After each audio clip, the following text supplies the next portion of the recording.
प्रिय भाई और बहनों, आज का शुभ संदेश के लिए आप सभी को हम स्वागत करते हैं। जो क्रूस पे कुर्बान है वो मेरा मसीहा है। हर ज़ख्म जो उसका है वो मेरे गुनाह का है, वो मेरे गुनाह का है। जो क्रूस पे कुर्बान है वो मेरा मसीहा है। हर ज़ख्म जो उसका है वो मेरे गुनाह का है, वो मेरे गुनाह का है।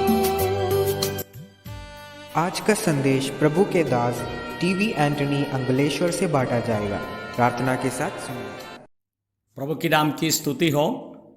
सुबह संदेश के द्वारा जो प्रभु की जो वचन सुनते हैं सभी श्रोतागणों को हमारा हार्दिक स्वागत है। आज का मनन के लिए पहले तस्सलोनिके का किताब अध्याय 4 का 13 आयत पढ़ने के लिए चाहता हूँ। First Thessalonians chapter 4 verse 13। हे भाइयों, हम नहीं चाहते हैं कि तुम उनके विषय में जो सोते हैं अज्ञानी रहो। ऐसा ना हो कि तुम दूसरे के समान शोक करो जिन्हें आशा नहीं। प्रेरित पौलुस इस बातों को थेसलोनिके के लोगों को समझाते हैं। थेसलोनिके के लोग कुछ लोग विश्वास माने के बाद प्रभु यीशु मसीह का आगमन का पहले ही मृत्यु पाया, तो मृत्यु पाए लोगों के बारे में थेसलोनिके के लोगों को बहुत चिंता पड़ गया। वो चिंता बढ़ने से ये लोग प्रेरित पौल से सवाल पूछा, जो यीशु मसीह में विश्वास करके मृत्यु पाया है वो लोगों का भविष्य में क्या होगा।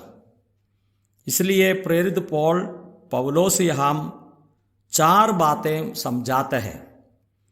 बाकी अविश्वासी लोगों में आशा नहीं है, इस प्रकार नहीं, हमारे लिए बड़ी आशा हमारे जीवन में है। ये प्रभु बादलों पर आएंगे, हम तो प्रभु को मिलेंगे और हम हमेशा प्रभु का साथ रहेंगे। इसलिए 4 बातें यहाँ हम तो समझाते हैं। पहली बात है पहले तस्सलोनिके अध्याय 4 का 14 आयत में इस प्रकार पढ़ते हैं, क्योंकि यदि हम विश्वास करते हैं कि यीशु मरा और जी भी उठा, तो वैसा ही परमेश्वर उन्हें भी जो यीशु में सो गया है उसी के साथ ले आएगा। यहाँ तो प्रेरित पौलुस एक बातें समझा रहा है। हमारे लिए एक पुनरुत्थान है, हमारे लिए एक आशा की बात है। ये समझाने के लिए 14 आयत यहाँ लिखा हुआ है। यीशु मसीह जो मर गया और गाड़ा गया, तीसरे दिन जी उठा, इसलिए हमारे लिए एक पुनरुत्थान है जैसे यीशु मसीह को हुआ है। जिस प्रकार मत्ती रचित सुसमाचार 28वें अध्याय की कलम 6 में जो स्वर्गदूतों और स्त्रियों से कहा, वह यहाँ नहीं है परंतु और अपने वचन के अनुसार जी उठा है। आओ यह स्थान देखो जहाँ प्रभु पड़ा था। स्वर्गदूतों और स्त्रियों से कहते हैं, जो यीशु मसीह पुनरुत्थान हो गया, अभी ये जगह खाली है, यहाँ नहीं है। कोरिन्थियों का पत्रिका में पढ़ते हैं, प्रभु यीशु मसीह पवित्र शास्त्र के अनुसार मर गया, गाड़ा गया और पवित्र शास्त्र के अनुसार तीसरे दिन जी उठा। इसलिए इस बात यहाँ समझाते हैं, यीशु मसीह का पुनरुत्थान हुआ, इसलिए विश्वासी लोगों के लिए पुनरुत्थान है। दूसरी बात हम यहाँ देखते हैं पहले तस्सलोनिके और अध्याय 4 का 15वीं आयत में, क्योंकि हम प्रभु के वचन के अनुसार तुमसे यह कहते हैं कि हम जो जीवित है, यह हम तो और दूसरे एक बात समझाते हैं, प्रभु यीशु मसीह का वचन के अनुसार मैं यह बातें कह रहा है। बारंबार प्रभु यीशु मसीह प्रेरित पौल को प्रत्यक्ष होकर और वचन की प्रकाशन दिया है। इसलिए गलातियों का पत्रिका में हम इस प्रकार पढ़ते हैं, क्योंकि वह मुझे मनुष्य की ओर से नहीं पहुंचा और ना मुझे सिखाया गया, पर यीशु मसीह के प्रकाशन से मिला। जो प्रेरित पौल का जीवन में जो मिला हुआ वचन है, प्रभु यीशु मसीह का वचन है, वो प्रकाशन प्रेरित पौल को मिला है। इसलिए पुनरुत्थान के संबंध में भी मनुष्य का वचन नहीं है, प्रभु यीशु मसीह का वचन है, मनुष्य का पुनरुत्थान है। तीसरी बात हम इसमें देख सकते हैं, और पहले थिस्सलुनीकियों और अध्याय 4 का 16 आयत में 3 प्रकार का आवाज यीशु मसीह आते हुए समय पर होगा। हम इस प्रकार पढ़ते, क्योंकि प्रभु आप ही स्वर्ग से उतरेगी उस समय ललकार। प्रभु यीशु मसीह आते समय पर प्रभु यीशु मसीह का ललकार हम सुनेंगे, बड़े शब्द हम सुनेंगे। इस बातों का भी इधर समझाता है। प्रभु यीशु मसीह इस पृथ्वी में था, कई जगहों में प्रभु यीशु मसीह बड़े आवाज से बातें किया है। लाजर का संबंध में हम देखते हैं, लाजर मर गया और 4 दिन हो गया। कब्र का पास में जाकर प्रभु इस प्रकार कहा, यह कहकर उसने बड़े शब्द से पुकारा, हे लाजर निकल आ। तुरंत मरे हुए जो लाजर और बाहर जीवित होकर निकल कर आए।